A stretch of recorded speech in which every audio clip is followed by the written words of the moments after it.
KTR ACB విచారణను ఎదుర్కొంటున్నారు. ఈ నేపథ్యంలోనే తెలంగాణ భవన్లో హరీష్ రావు ఇతర మాజీ మంత్రులతో కలిసి పరిస్థితిని మానిటర్ చేస్తున్నారు. ఒకవేళ కేటీఆర్ అరెస్టు జరిగితే ఏం చేయాలో డిస్కస్ చేస్తున్నట్లుగా తెలుస్తోంది.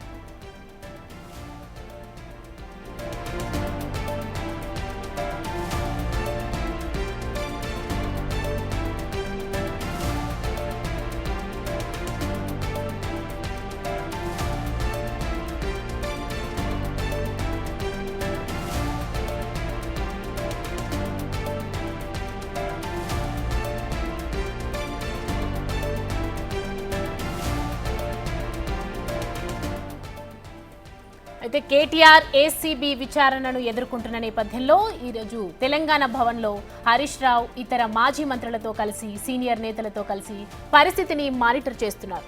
ఒకవేళ కేటీఆర్ అరెస్ట్ గనుక జరిగితే ఏం చేయాలో డిస్కషన్ చేస్తున్నట్లుగా తెలుస్తోంది.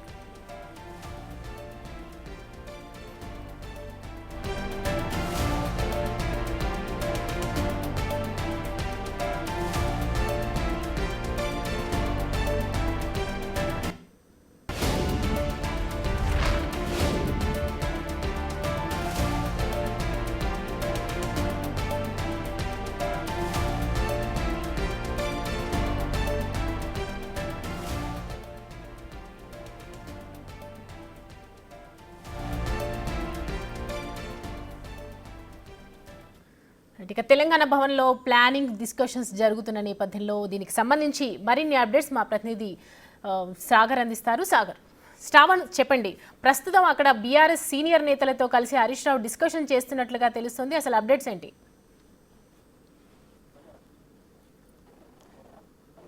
ఇవాళ ఏసీబీ విచారణ 7 గంటలు కూడా కేటీఆర్ ఇంటికి మొదటగా కవిత తన భర్తతో కలిసి వచ్చారు. దాని తర్వాత అనేక మంది బీఆర్ఎస్ కి సంబంధించినటువంటి మాజీ మంత్రులు దాని తర్వాత ప్రస్తుతం ఎమ్మెల్యేలు, మాజీ ఎమ్మెల్యేలు వీళ్ళందరూ కూడా కేటీఆర్ ఇంటికి వెళ్ళి ఆయనతో చాలాసేపు చర్చించారు. 9 గంటల 45 నిమిషాల వరకు నందినగర్లో ఉన్నటువంటి ఆయన ఇంట్లో కేటీఆర్తో పాటు అడ్వకేట్స్తో కలిసి అసలు ఏం జరగబోతుంది, ఏం చేయాలి మనం రాబోయే రోజుల్లో అనేటువంటి అంశాలపైన చాలాసేపు చర్చించారు. 9:45కి ఆయన ఇంటి దగ్గర నుంచి బయలుదేరి, అంటే పైన ఫస్ట్ ఫ్లోర్ నుంచి ఆయన గ్రౌండ్ ఫ్లోర్కి వచ్చి దాని తర్వాత కింద మీడియాతో మాట్లాడిన తర్వాత అక్కడి నుంచి నేరుగా 9:51 to 9:54 మధ్యలో ఆయన ఇంటి దగ్గర నుంచి స్టార్ట్ అయ్యారు. భారీ కాన్వాయ్, కార్యకర్తలు, నాయకులు, పెద్ద ఒక ర్యాలీ తీస్తే ఏ విధంగా పెద్ద ఎత్తున రోడ్ల మీదకి వస్తారో ఆ విధంగా కేటీఆర్తో పాటు ఆయనకు సంబంధించిన కార్యకర్తలు, నాయకులు చాలా మంది కూడా ఏసీబీ ఆఫీసు లేని వరకు వచ్చారు. ప్రస్తుతం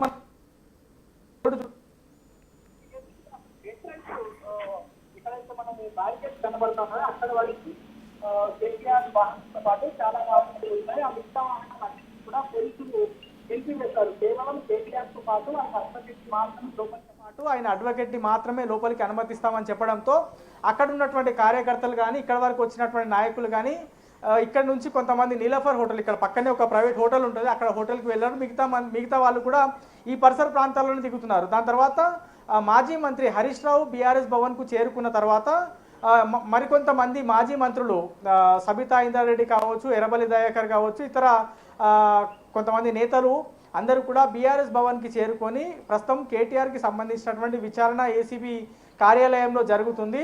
ఎప్పటి వరకు ఈ విచారణ జరిగేటువంటి అవకాశం ఉంది? సాయంత్రం 5-6 గంటల వరకు విచారణ జరుగుతుంది అనేటువంటి చర్చ అయితే జరుగుతుంది. మరి ఎప్పటి వరకు విచారణ వదిలేస్తే కొత్త పరిగా ఉంటే స్టెప్ వేయాలనేటువంటి అంశం పైన కూడా లోపల హరీష్ రావుతో పాటు మిగతా మాజీ మంత్రులు కానీ మాట్లాడుతున్న ఉన్నటువంటి సమాచారం. దాంతోపాటు సుప్రీంకోర్టులో కూడా దీనిపైన పిటిషన్ వేశారు. అది కూడా మేబీ ఇవాళ లేదా రేపు విచారణకు వచ్చేటువంటి అవకాశం ఉంది.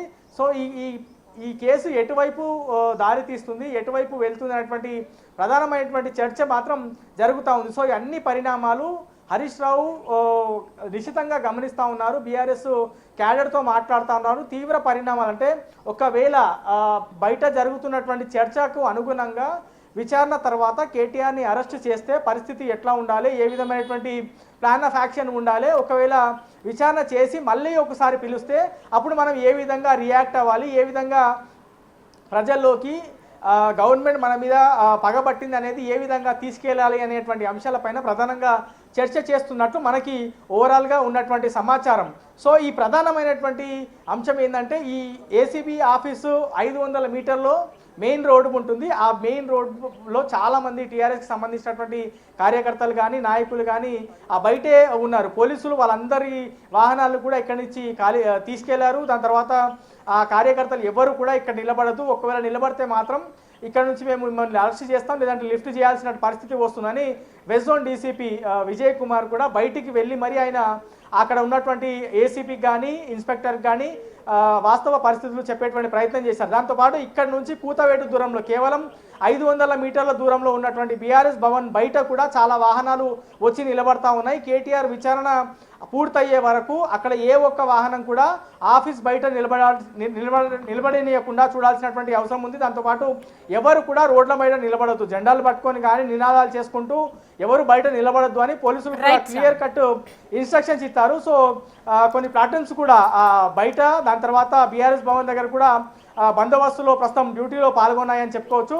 సో ఈ ప్రస్తుతం కేటీఆర్ విచారణ ఎప్పటి వరకు జరుగుతుంది, జరిగిన తర్వాత వచ్చేటువంటి పరిణామాలు ఏంది, ఏ విధమైనటువంటి ప్లాన్ ఆఫ్ యాక్షన్ ఉండాలి అనేటువంటి అంశాలపైన బీఆర్ఎస్ నాయకులు ఒకవైపు టెన్షన్ ఉంది వాళ్ళలో, ఒకవేళ అరెస్ట్ చేస్తే ఏమవుతుంది అనేటువంటి టెన్షన్ ఉంది. దాంతోపాటు విచారణ జరిగితే ఏ విధమైనటువంటి ఇబ్బందులు పెడుతున్నారో, అసలు ఏం జరుగుతుంది లోపల అనేటువంటి అంశాలు కూడా చెప్తున్నారు. దాంతోపాటు అడ్వకేట్ని హైకోర్టు అనుమతించినప్పటికీ కూడా కేవలం దూరంలో అంటే కేటీఆర్ని విచారణ చేస్తున్నటువంటి దృశ్యాలు మాత్రమే కనబడే విధంగా వాళ్ళు మాట్లాడేది ఏవి కూడా ఆ అడ్వకేట్కి వినబడవు. కాబట్టి అవి కొంత ఇబ్బందికరంగా ఉండొచ్చు అనేది బీఆర్ఎస్ వర్గాల్లో కొంత జరుగుతున్నటువంటి చర్చ. ఓవరాల్గా మాత్రం బీఆర్ఎస్లో కొంత కలవరం అయితే కనబడతా ఉందని చెప్పుకోవచ్చు. హరీష్ రావు ఆధ్వర్యంలో ప్రస్తుతం బీఆర్ఎస్ నాయకులందరూ కూడా బీఆర్ఎస్ భవన్లోనే కూర్చొని టీవీలో మొత్తం ఇక్కడ జరుగుతున్నటువంటి పరిణామాల్ని రిపోర్ట్ అవుతున్నటువంటి విధానాన్ని వాళ్ళు పరిశీలిస్తున్నారు. దాంతోపాటు కేటీఆర్ విచారణ ఎప్పటి వరకు జరిగేటువంటి అవకాశం ఉందని